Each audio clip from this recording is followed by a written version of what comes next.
স্বাধীনতা দিবস উপলক্ষে উত্তর জেলা প্রশাসনের উদ্যোগে 9 থেকে 17 আগস্ট পর্যন্ত আয়োজিত বিভিন্ন কর্মসূচির পরিসমাপ্তি হল বর্ণাঢ্য তিরঙ্গা র্যালির মধ্য দিয়ে।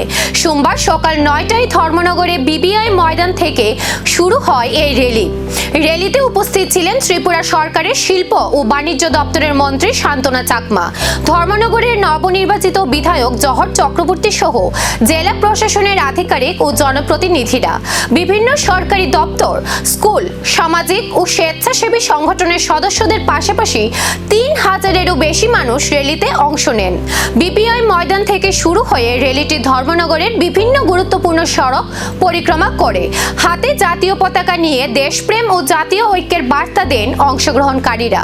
ব্যাপক মানুষের অংশগ্রহণে এদিন তিরঙ্গার রঙে রঙিন হয়ে ওঠে ধর্মনগর শহর।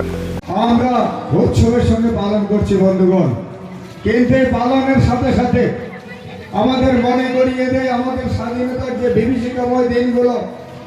আমাদের ভারতবর্ষের বীর সেনানীরা আমাদের দেশের জন্য আত্মবলিদান দিয়েছেন, যারা তাদের আমাদের স্মরণ করতে হবে। ওনাদের আত্মত্যাগ, ওনাদের আত্মবলিদানের মাধ্যমে আজকে আমরা স্বাধীনতা পেয়েছি। আজকে আমরা বিভিন্ন দাবি নিয়ে, রাইটস নিয়ে আমরা কথা বলি, কিন্তু বন্ধুগণ 200 বছর ব্রিটিশ আমাদের ভারতকে শাসন করেছে। তার আগে আমাদের ভারতবর্ষ বারবার শোক পাঠান মুঘল দ্বারা আমাদের ভারতবর্ষ আক্রান্ত হয়েছে। আমাদের ভারতবর্ষের ধন দৌলতকে লুণ্ঠন করে নিয়ে গেছে বিদেশিরা।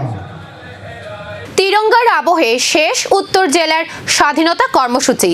দেশপ্রেমের বার্তায় মুখর ধর্মনগর।